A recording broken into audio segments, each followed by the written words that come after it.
അള്ളാനെ മറന്ന് ജീവിക്കുന്നവരെ, ഈ ദുനിയാവിലേക്കൊരു മനുഷ്യൻ വരുമ്പോ അള്ളാനെ മറക്കൂല, റബ്ബിനെ ഓർക്കാതെ ദുനിയാവിലേക്ക് വന്ന ചരിത്രമില്ല. അതുകൊണ്ടാണ് ഉമ്മമാരോട് പ്രത്യേകിച്ച് നബി സല്ലല്ലാഹു അലൈഹി വസല്ലം തങ്ങൾ പറഞ്ഞിട്ടുണ്ട്, ഒരു ഉമ്മ ഒരു കുഞ്ഞിനെ പ്രസവിച്ച ഉടനെ ആദ്യത്തെ ഒരു വർഷക്കാലം, ഫസ്റ്റ് 1 ഇയർ, ആദ്യത്തെ ഒരു വർഷക്കാലം ഒരു ഉമ്മ ഒരു കുഞ്ഞിനെ പ്രസവിച്ച ഉടനെ ആ ആദ്യത്തെ ഒരു വർഷം കുഞ്ഞിനെ അടിക്കരുത്. കുഞ്ഞ് കരയുമ്പോ ഉമ്മ മാത്രല്ല ഉപ്പയും അടിക്കരുത്. അടിക്കാൻ തോന്നുവോ? കുഞ്ഞു പൈതല് ആദ്യത്തെ ഒരു വർഷം എത്ര കരഞ്ഞാലും അടിക്കൂല. എന്തേ അടിക്കാൻ മനസ്സ് വരാത്തത്? അല്ലാഹു നിന്റെ മനസ്സിന് അങ്ങനെയുള്ളൊരു മാനസികമായ സാഹചര്യം തന്നു. അതേ സമയത്ത് കുഞ്ഞൊരൽപ്പം വലുതാകുമ്പോ ചിലപ്പോ മിണ്ടാതിരിക്ക് എന്ന് പറയുമ്പോ ചിലപ്പോ മിണ്ടാതിരുന്നില്ലെങ്കിൽ ചിലപ്പോഴങ്ങ് ശകാരിക്കും. കാരണം അപ്പൊ മാനസികമായ സാഹചര്യം എങ്ങനെയാണ്? ആദ്യത്തെ ഒരു വർഷക്കാലം ഒരു കുഞ്ഞിനെ പ്രസവിച്ച ഉടനെയുള്ള ആദ്യത്തെ ഒരു വർഷക്കാലം ആ കുഞ്ഞ് കരയുമ്പോ ഒരു ഉമ്മയും ഒരു ഉപ്പയും ആ കുഞ്ഞിനെ അടിക്കാറില്ല. കാരണം മുത്തു നബി സല്ലല്ലാഹു അലൈഹി വസല്ലമയുടെ ഉപദേശമാണ്, ലാ തദ്രിബൂ അത്ഫാലകും ഇൻദ ബുകാഇഹിം സനാ. ആദ്യത്തെ ഒരു വർഷക്കാലം നിങ്ങളുടെ മക്കളെ കരയുന്ന സമയത്ത് അവരെ നിങ്ങൾ അടിക്കരുത്. എന്തേ കാരണം? ഒരു വർഷമെന്ന് പറഞ്ഞാൽ 1 ഇയർ മീൻസ് 12 months. ഒരു വർഷമെന്ന് പറഞ്ഞാൽ 12 മാസങ്ങളാണ്. ഈ 12 മാസങ്ങളിൽ ഈ ആദ്യമായി പ്രസവിക്കപ്പെട്ട കുഞ്ഞ് കരയുന്നതിന്റെ കാരണം എന്താണെന്ന് ഏതെങ്കിലും രക്ഷിതാക്കൾ ചിന്തിച്ചിട്ടുണ്ടോ? ചിലപ്പോ ഉമ്മമാർക്ക് സാമാന്യമായ ഒരു കമന്റ് ഉണ്ട്, കുഞ്ഞി കരയുമ്പോ മുലപ്പാൽ കൊടുക്കാനാണ് അല്ലെ. സാധാരണഗതിയിൽ അങ്ങനെയല്ലേ ചിന്തിക്കുക. വിശക്കുകയാണ്, ദാഹിക്കുകയാണ്, അപ്പൊ മുലപ്പാൽ വേണ്ടി വരും, അതുകൊണ്ടാ കരയുന്നത്. അല്ല ഉമ്മമാരെ, അതുമാത്രമല്ല, ചിലപ്പോ കൂട്ടത്തിൽ അതൊന്നുണ്ടാകാം. പക്ഷേ ഒരു വർഷക്കാലം, ആദ്യത്തെ ഒരു വർഷക്കാലം ഈ കുഞ്ഞ് കരയാനുള്ള കാരണം മുത്ത് നബി സല്ലല്ലാഹു അലൈഹി വസല്ലം പഠിപ്പിക്കുകയാണ്.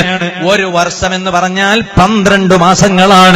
ആ 12 മാസങ്ങളുടെ കൂട്ടത്തിൽ ആദ്യത്തെ 4 മാസം 4 അശ്ഹുരിൻ, ആദ്യത്തെ 4 മാസം കുഞ്ഞ് കരയുന്നതിന്റെ അർത്ഥം എന്താണെന്നറിയോ? ലാ ഇലാഹ ഇല്ലല്ലാഹ്. ആ കുഞ്ഞ് അള്ളാഹ്ക്ക് ചെല്ലുന്ന ദിക്ർ അത് ലാ ഇലാഹ ഇല്ലല്ലാഹ്. ഞങ്ങളൊക്കെ ലാ ഇലാഹ ഇല്ലല്ലാഹ് പറയാറില്ലേ? കുഞ്ഞിന്റെ ഭാഷയിൽ കുഞ്ഞിന്റെ കരച്ചില് ലാ ഇലാഹ ഇല്ലല്ലാഹ്. അതുകൊണ്ട് രക്ഷിതാക്കളെ, ആദ്യത്തെ 4 മാസങ്ങളിൽ കുഞ്ഞ് കരയുമ്പോ നിങ്ങളെങ്കാലും അടിച്ചാൽ ലാ ഇലാഹ ഇല്ലല്ലാഹ് എന്ന ദിക്ർ ചൊല്ലിയത് കൊണ്ട് നിങ്ങൾ അടിച്ചു എന്ന് വരും. അതുകൊണ്ട് അടിക്കല്ല. ഇനി രണ്ടാമത്തെ 4 മാസം, ആ രണ്ടാമത്തെ 4 മാസങ്ങളിൽ കുഞ്ഞ് കരയുന്നതിന്റെ അർത്ഥം എന്താണ്? അസ്സലാത്തു അലൻ നബി സല്ലല്ലാഹു അലൈഹി വസല്ലം.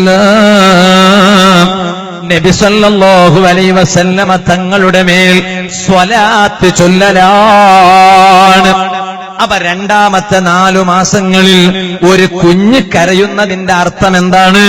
ആ 4 മാസങ്ങളിൽ നബി സല്ലല്ലാഹു അലൈഹി വസല്ലമ തങ്ങളുടെ മേൽ സ്വലാത്ത് ചൊല്ലുന്നു എന്നതാണ്.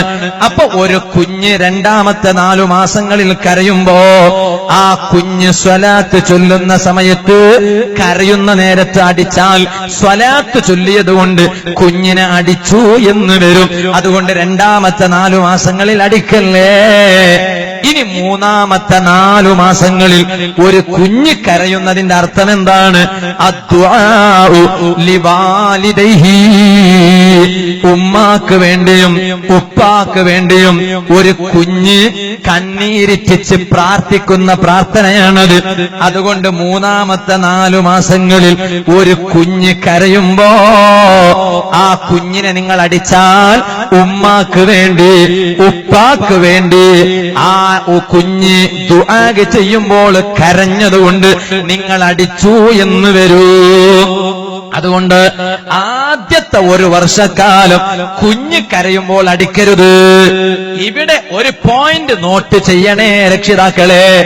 ദിക്ർ ചൊല്ലിയിട്ട് ദുനിയാവിലേക്ക് വന്ന കുട്ടി, സ്വലാത്ത് ചൊല്ലിയിട്ട് ദുനിയാവിലേക്ക് വന്ന കുട്ടി, ഉമ്മാക്കും ബാപ്പാക്കും പ്രാർത്ഥിച്ച് ദുനിയാവിലേക്ക് വന്ന കുട്ടി, ആ കുട്ടി വലുതാകുമ്പോ ദിക്ർ കൈവിടുന്നതെന്തിന്? സ്വലാത്തിന്റെ വിരോധിയാകുന്നതെങ്ങനെ? ഉമ്മാക്കും ഉപ്പാക്കും എതിരാകുന്നതെങ്ങനെ? അത് രക്ഷിതാക്കളുടെ തർബിയത്തിൽ വന്നു പോകുന്ന ഖുസൂറുകളാണ്, ന്യൂനതകളാണ്. അതുകൊണ്ട് മക്കളെ നന്നായി വളർത്താനുള്ള ശ്രമം കാണണം.